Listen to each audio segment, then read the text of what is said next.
Good morning from Malaysia Kuala Lumpur শহর থেকে। তো আজকে আমাদের যে টাইম শিডিউলটা ছিল, সকাল 7টায় উঠে ব্রেকফাস্ট আর 10টার সময় রেডি হয়ে বেরোনো। তো আজ এই 25শে ফেব্রুয়ারির দিনে আমরা প্রথমেই লেট করে গেছি। আমি ঘুম থেকে উঠেছি জাস্ট একটু আগে, সকাল 7টায় উঠতে পারিনি, কারণ আমাদের ইন্ডিয়ান টাইমের সাথে এখানকার টাইম এতটাই হেরফের, 2.5 ঘন্টা। মানে কিভাবে ম্যাচ করবো বুঝতে পারছি না, কখন রাত 12টা বেজে যাচ্ছে, কখন সকাল 7টা বেজে যাচ্ছে, কিছুই বোঝা যাচ্ছে না। তো যাই হোক, এখন ঘড়িতে বাজে সকাল 9:30, পুরো একেবারে রেডি হয়ে নিয়েছি। দেন এইবার নিচে যাব, আমাদের যেখানে ব্রেকফাস্ট বুফে সিস্টেমে রেডি হয়েছে, তো ওখানে গিয়ে দেখা যাক কি রয়েছে, যেগুলো পড়ে থাকবে ওগুলোই খেতে হবে, কারণ আমরা অবভিয়াসলি অনেকটাই লেট। আর চলো, আর আজকে সাইট সিনে অনেক কিছুই রয়েছে, অনেক জেন্টিং আইল্যান্ড রয়েছে, বাটু কেভস রয়েছে, এছাড়াও আরও কিসব নাম বলেছিল, ওয়াচ ফ্যাক্টরি রয়েছে। আমাদের প্রথমে বলে রাখি, মালয়েশিয়াতে প্রত্যেককে এখানকার যারা লোকাল রয়েছে তারা টাইম সম্বন্ধে খুবই পাঞ্চুয়াল। কাল ঠিক রাত্রি 9টা নাগাদ এখানকার সব রেস্টুরেন্ট, মানে আমরাই মনে হয় লাস্ট ডিনার করতে গিয়েছি, 9টার মধ্যে এখানে ডিনার হয়ে যায়। অলরেডি 7:30 থেকে এখানে ডিনার টাইম স্টার্ট, আর সকালবেলা 6:30 থেকে ব্রেকফাস্টটা। আমরাই মনে হয় কোনো টাইম সম্বন্ধে পাঞ্চুয়াল নয়, এরা খুব টাইম সম্বন্ধে পাঞ্চুয়াল। আর একটা কথা বলে রাখি, মালয়েশিয়াতে খুবই স্ট্রিক্টলি আছে, রুমের মধ্যে স্মোকিং ইজ নট অ্যালাউ। যদি এরা ধরতে পারে, অনেক রিঙ্গিত, মানে প্রায় ভারতীয় মুদ্রায় আপনাদেরকে বলি 40 থেকে 50,000 টাকা এরা ফাইন করে। তো যারা মালয়েশিয়া আসবেন তো এটা মাথায় রেখে।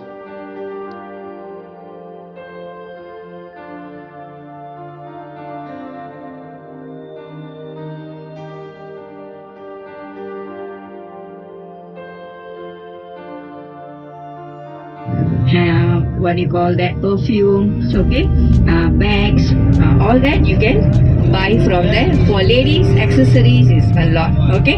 I know you're from India, accessories is beautiful, but here Malaysia is little bit different of design. But if you want to buy, it's worth, because it's come with a warranty. So even you go to your country, no problem, okay. So mainly people come from India, they will sure buy from here, they will go. Kuala Lumpur শহরের সব বড় বড় অট্টালিকা, আকাশ ছোঁয়া বাড়ি ছেড়ে আমরা এখন রওনা দিয়েছি পাহাড়ের দিকে। কিছুটা আসার পর আমাদের চোখে পড়লো এই সুন্দর প্রাকৃতিক দৃশ্য, আর এটা হচ্ছে বাটু কেভস, যেটা আমরা বিকেলে ভিজিট করব। এখন আমরা যাব ওয়াচ ফ্যাক্টরিতে। বর্তমানে আমরা যেখানে উপস্থিত হয়েছি এটা হচ্ছে ওয়াচ ফ্যাক্টরি। এখানে মূলত জাপানিজ কোম্পানির বিভিন্ন ব্র্যান্ডের, নামি দামি সব ব্র্যান্ডের ওয়াচ পাওয়া যায় এবং বিভিন্ন রকম দামের ওয়াচ পাওয়া যায়। তার সাথে সাথে এখানে পারফিউম ও সানগ্লাসও রয়েছে। এখানে ওয়াচের স্টার্টিং প্রাইস রয়েছে 80 রিঙ্গিত থেকে, মানে যা ইন্ডিয়ান টাকায় 2000 টাকার কাছাকাছি। তাছাড়াও এখানে 50,000 থেকে শুরু করে 1 লাখ টাকা পর্যন্ত ওয়াচ পাওয়া যায়। এখান থেকে এই 100 রিঙ্গিত দিয়ে আমি একটা ওয়াচ নিয়েছিলাম, আর খুবই সুন্দর ওই ওয়াচটা, আর ওনারা সাথে সাথেই সেটিং করে দিয়েছিল।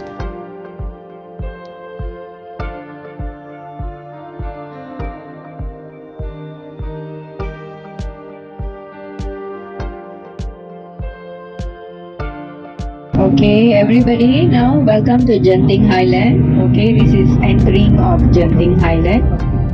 Okay, so you will definitely enjoy the view, alright, and then the Chinese temple also. So, okay, about Genting Highland, so just 2 minutes, yeah. Sri Lim Gotong is a contractor also. He came to Malaysia from Fujian, China in 1963. Okay, he came from hydroelectric project because of the forest, and then he came again 1965. There where he proposed the government that he wants to buy this land and make Genting Highland. It take him 10 years to do the road. Okay, what you seeing on the right is the প্রথমে আমরা ticket counter থেকে cable কারে চড়ার জন্য ticket কেটে দিয়ে চললাম মেঘের রাজ্যে চড়ার জন্য। একে একে করে লাইন সহযোগে উঠতে থাকি চলমান কেবিল কার।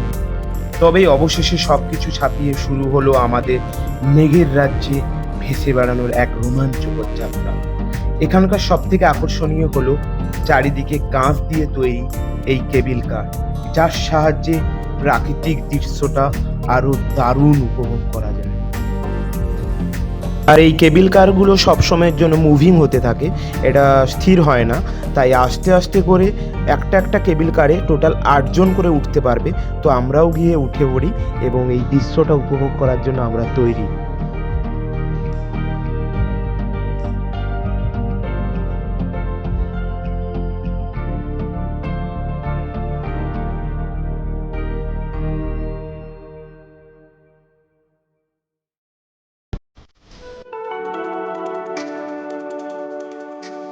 কাইওয়ে কেবল কার মালয়েশিয়ার একটি বিখ্যাত পর্যটন কেন্দ্র। এটিকে অনেকে চায়না টাউনও বলে থাকে, কারণ অ্যাকচুয়ালি চায়নার পিপলরা এখানে এসে এই জায়গাটি তৈরি করেছে। আর এই কেবল কারের মাধ্যম দিয়ে আপনি দেখতে পাবেন প্রাণ জোড়ানো প্রকৃতি, আর সেই সঙ্গে উপভোগ করতে পারবেন পাহাড়, ঝর্ণা, আর নিতে পারবেন মেঘের মধ্য দিয়ে চলে যাওয়ার অসাধারণ একটি অভিজ্ঞতা। চারিপাশে কুয়াশার মতো যা কিছু দেখতে পাচ্ছেন সবই মেঘ।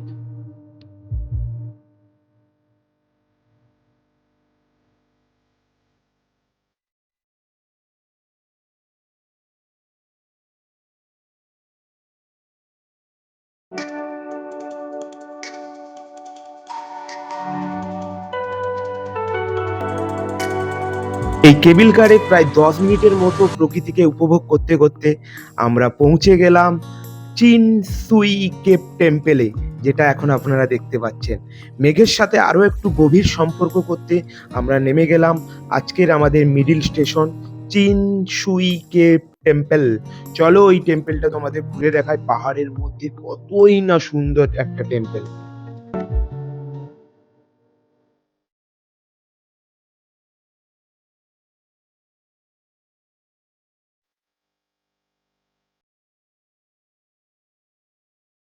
আমরা এসেছি এই মুহূর্তে যেখানে দাঁড়িয়ে আছি জেন্টিং হাইল্যান্ড।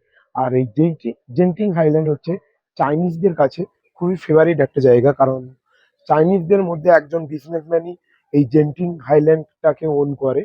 তো এটা ওনারই প্রপার্টি। তো সেই জায়গায় এসেছি এখন। আর এটা সমুদ্র পৃষ্ঠ থেকে 7,000 মিটার উচ্চতা, আর চারিদিকে পাহাড় দ্বারা ঘেরা। ওই রাজধানী শহর কুয়ালালামপুর থেকে এটা জাস্ট 2 ঘন্টার মতো ডিস্টেন্স, আমাদের আসতে 2 ঘন্টার মতো টাইম লাগলো। তো মালয়েশিয়া এমন একটা জায়গা যেটা হচ্ছে ওই বড় বড় অট্টালিকা বিল্ডিং ওগুলোও দেখতে পাবে, তার সাথে এরকম পাহাড় আর সমুদ্র সবটাই রয়েছে এখানে।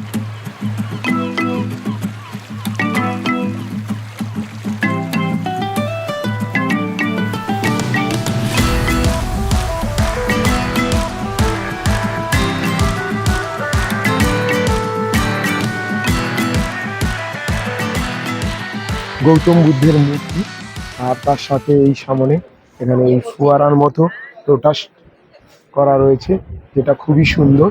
আর সঙ্গে হচ্ছে পেছনে বুদ্ধের মূর্তি, আলাদাই একটা সুন্দর লোকেশন। আর চারিদিকে পর্বত দ্বারা ঘেরা, আর ওয়েদারটা জাস্ট প্লেজেন্ট ওয়েদার রয়েছে, খুব সুন্দর একটা মনোরম ওয়েদার। আর আমরা যেহেতু এতটা হাইটে উঠে চলে এসেছি ওই রোপওয়ে করে, তো এখানে একটু হালকা ঠান্ডা ঠান্ডাও লাগছে। আর চারিদিকে কুয়াশা কুয়াশা মেঘাচ্ছন্ন, আর তার সাথে দূরে ওই পাহাড়। কেউ বলবে যে মালয়েশিয়াতে রয়েছে? কাল কোথায় কুয়ালামপুরের কত বড় বড় অট্টালিকা দেখছিলাম, আর আজ দেখছি প্রাকৃতিক সুন্দর মনোরম পরিবেশ।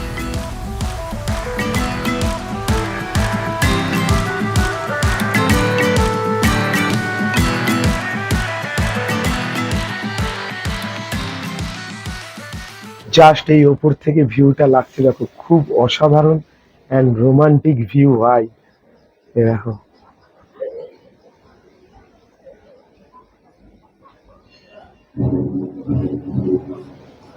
একটা পিসফুল, একটা শান্তিময় জায়গা এই চায়না টেম্পল। এখানে সকলে এই প্রে করছে, তার সাথে সাথে ওই যে ঘন্টা রয়েছে। আর ঠিক এই মূর্তির ডান দিকে উপরে উঠছে, ক্লাইম করছে।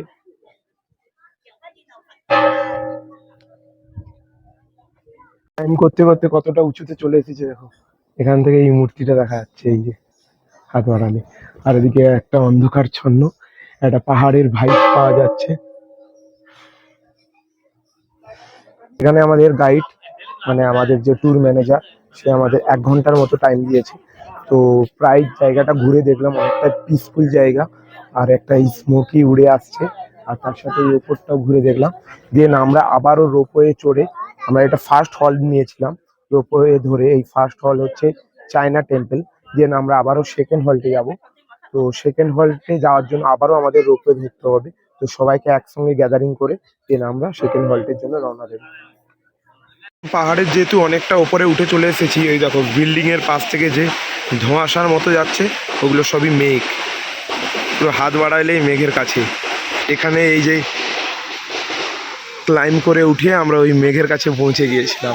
এখন আমরা প্রথম হল্ট ছেড়ে দ্বিতীয় হল্টের দিকে যাচ্ছি, যেখানে রয়েছে পাহাড়ের ওপর তৈরি করা এক স্বপ্নের শহর জেন্টিং হাইল্যান্ড।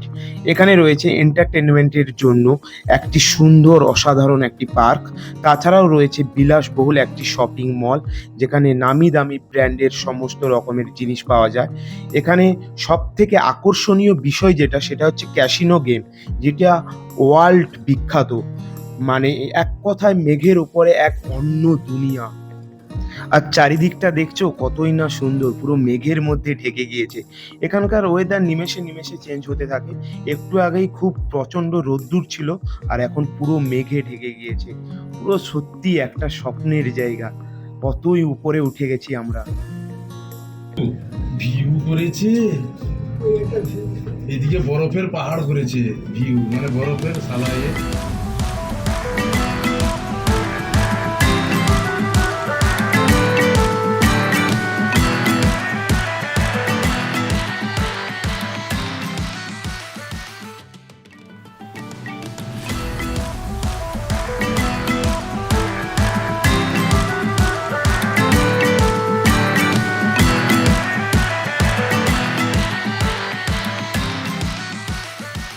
এখন আমরা যে পয়েন্টটায় রয়েছি, একদম জেন্টিং এর টপ পয়েন্টে রয়েছি, ওই ওপরে। ওখান থেকে রোপওয়ে করে ওই স্কাই এভিনিউতে আমরা নামলাম। নেমে আবার এই শপিং মলটায়, যে শপিং মল টাইপের, যেটা একটা আইল্যান্ড টাইপের, এখানে হচ্ছে একটা ওই পার্ক টাইপের একটা জমজমাট পরিবেশ, খুব সাজানো গোছানো, একদম স্বাচ্ছ। আর এই দেখো এই গাছের ফুলটা, এটা কত সুন্দর লাগছে। এইভাবে কত সুন্দর সাজানো গোছানো, মানে এটা সত্যি বিদেশ বিদেশ ফিল, আলাদাই একটা ব্যাপার। আর মেঘ, খুব প্রচন্ড মেঘ ডাকছে, আর খুব মেঘলা ওয়েদার। একটু আগে ঝিমঝিমিয়ে বৃষ্টি পড়ছিল, বাট বৃষ্টিটা এখন বন্ধ রয়েছে। তো আর এই ফুল দিয়ে এই গাছগুলোকে জাস্ট লাগছে, দেখো গাইস, অসাধারণ লাগছে, অসাধারণ।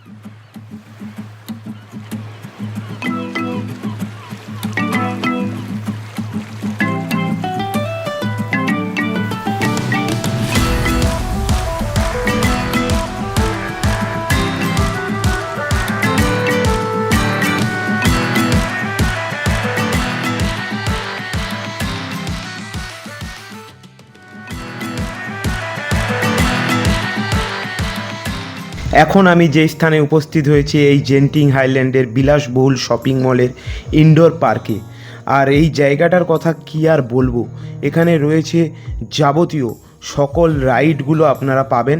তার সাথে সাথে এখানে যত রকম এক্সাইটিং রাইড, সেগুলো আপনারা এনজয় করতে পারবেন সবকটাই টিকিট কেটে। আর টিকিট কেটে আপনারা যখন এই রাইডগুলো এনজয় করবেন, একটা দারুণ অভিজ্ঞতা এই বিদেশ থেকে অর্জন করে আপনারা নিয়ে যেতে পারবেন। খুবই সুন্দর একটা জায়গা, পুরো জিনিয়াস, একদম লাইটিং ঝকমকে একটি জায়গা।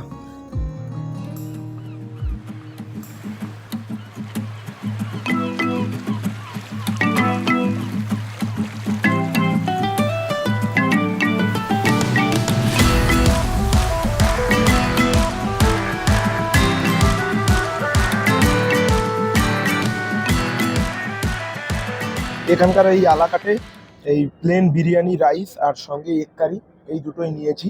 আর প্রত্যেকদিন অনেক চিকেন টিকেন খাওয়া হচ্ছে, তাই এটাই নিয়েছি। দেখা যায় এটা খাই, দেন আর কিছু নিলে তখন দেখা যাবে। এখান থেকে এই জিরো সুগারটা নিলাম, কোকো কোলা, যেটা হচ্ছে 7 রিঙ্গিত। আর ইন্ডিয়ান টাকার যদি ধরি, ওই 163 টাকা সামথিং কত একটা পয়সা আসছে।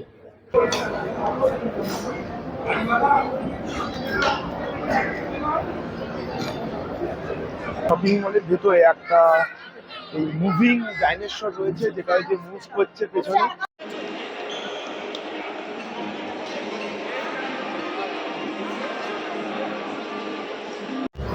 সত্যি একটা grand Genting highland.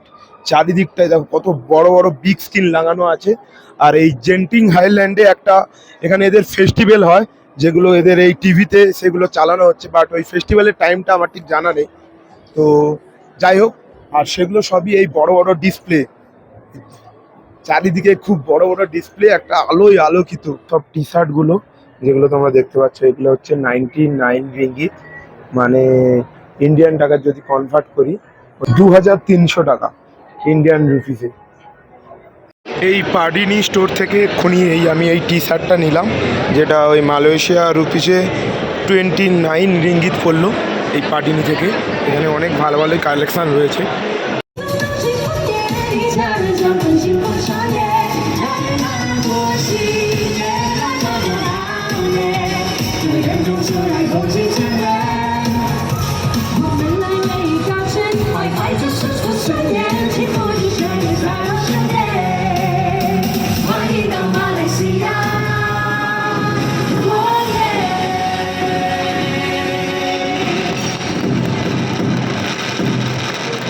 Ladies and gentlemen, once again, we are so finally আমরা জেন্টিং হাইল্যান্ডকে এবার বিদায় জানাচ্ছি। আর ওয়েদারটাও টোটালি চেঞ্জ হয়ে গেছে, ঝিমঝিমিয়ে বৃষ্টি পড়ছে। তো এই জেন্টিং হাইল্যান্ড নিয়ে আমি একটা কথা বলতে চাই, এখানে সারাদিন মানে 24 ঘন্টাও কম পড়ে যাবে, দিন রাত কম পড়ে যাবে সারাদিন ঘোরার জন্য, টোটালটাই ঘোরার জন্য। খুবই মনোরম একটা সুন্দর জায়গা আর মনোরম পরিবেশ। আর জাস্ট একটু নিচে আসতেই দেখো ওয়েদারটা টোটালি কতটা চেঞ্জ হয়ে গেছে। আর এই সেকেন্ড যে স্টপেজটা ছিল মানে চায়না টেম্পল, ওখানেও আমরা দাঁড়াবো না, একেবারে নিচে নেমে যাবো। আমরা সেই সকাল 9টা থেকে এসেছি, এখন ঘড়িতে বাজে বিকেল 5টা। এখন আমরা বেরিয়ে যাব, দেন আমরা এখান থেকে হয়ে যাব বাটু কেভস। তো আলাদাই tata, good bye Genting highland, অসাধারণ একটি স্মৃতি।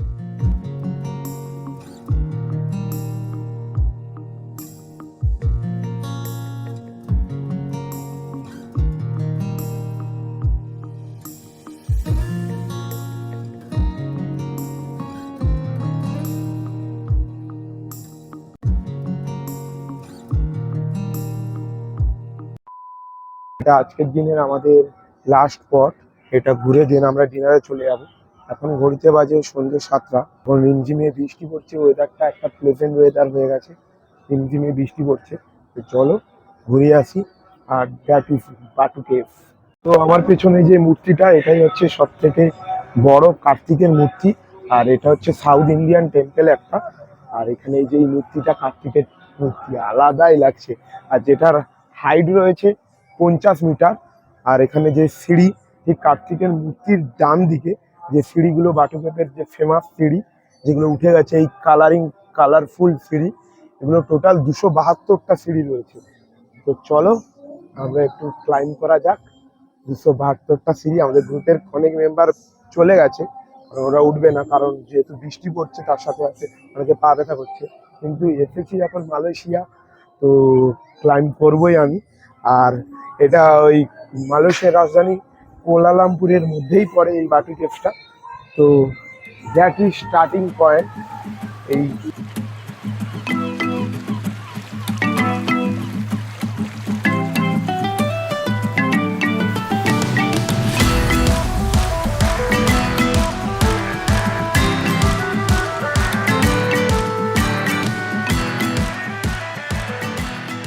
এটাও একটা ফেমাস জায়গা। তো 272টা যে সিঁড়ি ছিল, সেটা আমি ওই মোটামুটি 5 মিনিটে ক্রস করে ফেলেছি। হ্যাঁ, টাফ আছে অবভিয়াসলি, যাদের পায়ে ব্যথা, আমি কোনোদিনও রেকমেন্ড করবো না যে তোমরা ওই 272টা সিঁড়ি ভেঙে উপরে আসো, দরকার নেই। বাট যারা পায়ে ব্যথা বা অন্য কোনো কোনো সমস্যা নেই, তাদেরকে বলবো ফার্স্ট টাইম যেহেতু এসেছো বা সেকেন্ড টাইম যাই হোক, একবার উপরে চলে আসো। এলে এরকম একটা পাহাড়ে কেভের মধ্যে, মানে একটা গুহার মধ্যে এরকম একটা জাস্ট ভাইবস পাওয়া যাবে, আলাদাই।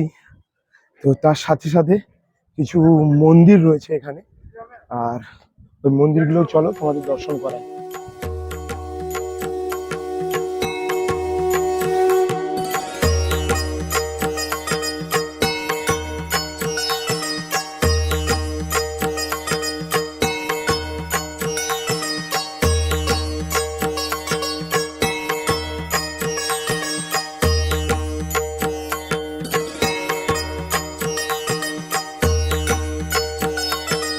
এই যে পাহাড়গুলো যে রয়েছে এটা টোটালি প্রাকৃতিক উপায়ে তৈরি হয়েছে।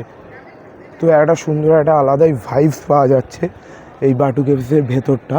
আর এই সন্ধ্যের সময় সকলে প্রে করছে ভগবানের কাছে। আর এটা যেহেতু সাউথ ইন্ডিয়ান মুভি, তো ইন্ডিয়ানদের এখানে একটা ভালোই প্রভাব দেখতে পাচ্ছি। তার সাথে সাথে সাউথ ইন্ডিয়ান লোকেদেরও প্রভাব ভালো মতো দেখা যাচ্ছে। ফরেনাররাও আসছে, বাট ইন্ডিয়ানরা এখানে বেশি চারিদিকে আসছে। দেখো সবে সবে সন্ধ্যা হচ্ছে হালকা হালকা, আর সঙ্গে হচ্ছে মেঘলা ওয়েদার। এখন ঘড়িতে 7:30 বাজে মালয়েশিয়ান টাইম। এবার আমরা চলো নেমে যাই। এবার দেন বাসে যাব, সেখান থেকে যাব হচ্ছে ডিনার পয়েন্টে।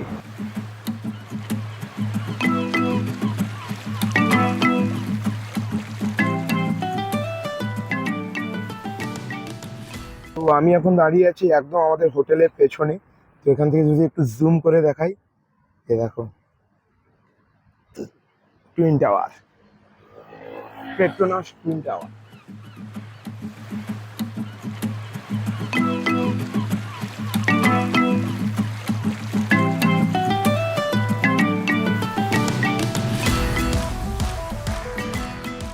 তো আমি মালয়েশিয়া নিয়ে কয়েকটা কথা বলতে চাই। ফার্স্ট বলতে চাই, এই যে তোমরা রাস্তা দেখতে পাচ্ছ, রাস্তায় যতগুলো গাড়ি চলছে, কোনো গাড়ি নো হর্ন, মানে কোনো হর্ন মারছে না, কোনো তাড়াহুড়াও নেই, কিছু নেই। বাট রাস্তা যদি পের হও, তোমাকে সাবধানে পের হতে হবে, কারণ কেউ তো হর্ন মারছেন না, তুমি জানবে কি করে? ঠিক আছে, তো একটু দেখে শুনে পারাপার রাস্তা করতে হবে। আর ওরা ঠিক স্লো করে দেবে, তোমাকে দেখলে স্লো করে দেবে, ওটা নিয়ে কোনো চাপ নেই। তো অবশেষে আমি একটাই কথা বলবো যে মালয়েশিয়া আসো, ঘোরো ফিরো, খাও দাও, এনজয় করো। আর একটা জিনিস, খাওয়াতে অনেকে বলে যে বিদেশে গেলে যে চিকেন খাবো কি খাবো না, এই নিয়ে অনেক কনফিউশন থাকে।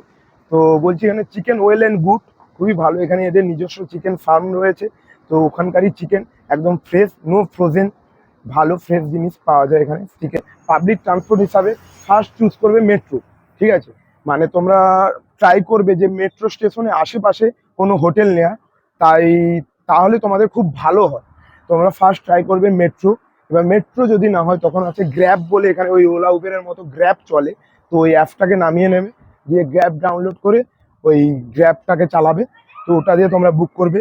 দেন তারপর তো টুকটাক এখানকার লোকাল বাসও রয়েছে, সেগুলোও তোমরা ইউজ করতে পারো।